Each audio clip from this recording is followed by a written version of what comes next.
We know him as Billy the Kid, a notorious outlaw of the Wild West. He's a man whose rough and tumble beginnings were perhaps an omen of what his life would become.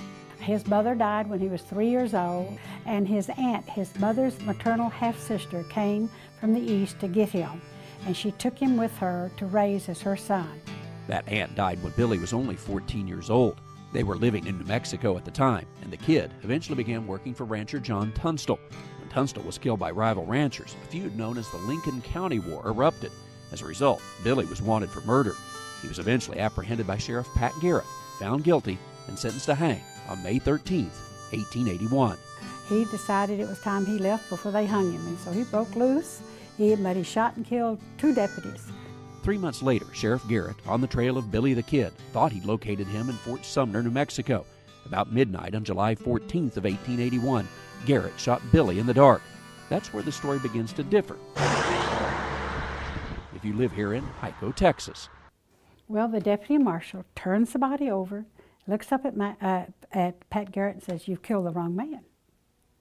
But Pat Garrett had to kill Billy the Kid that night.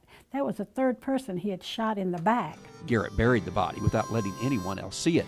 Some believe Billy the Kid escaped, lived in Mexico for 3 years, then returned to the U.S., where he worked under several assumed names. But eventually, he settled here. That is Brushy Bill, William Henry Roberts. Known as Brushy for chasing stolen horses through wild thickets later in life, the town created this museum devoted to Brushy Bill, a.k.a. Billy the Kid. Sue says folks here in Hyco always had a strange feeling about Brushy. Brushy was known for being a weird cowboy. He'd walk the streets, and when he and his wife would come into town, he would not allow her to walk beside him. He was always afraid somebody would recognize him and she might get hurt in a crossfire or something like that. But Brushy never shared his story. In the late 1940s, lawyer William Morrison was assisting former outlaw Jesse Evans with a land claim. Evans told Morrison he knew Billy the Kid was still alive and living in Hyco, Texas. Brushy Bill confessed to the lawyer he was indeed Billy the Kid.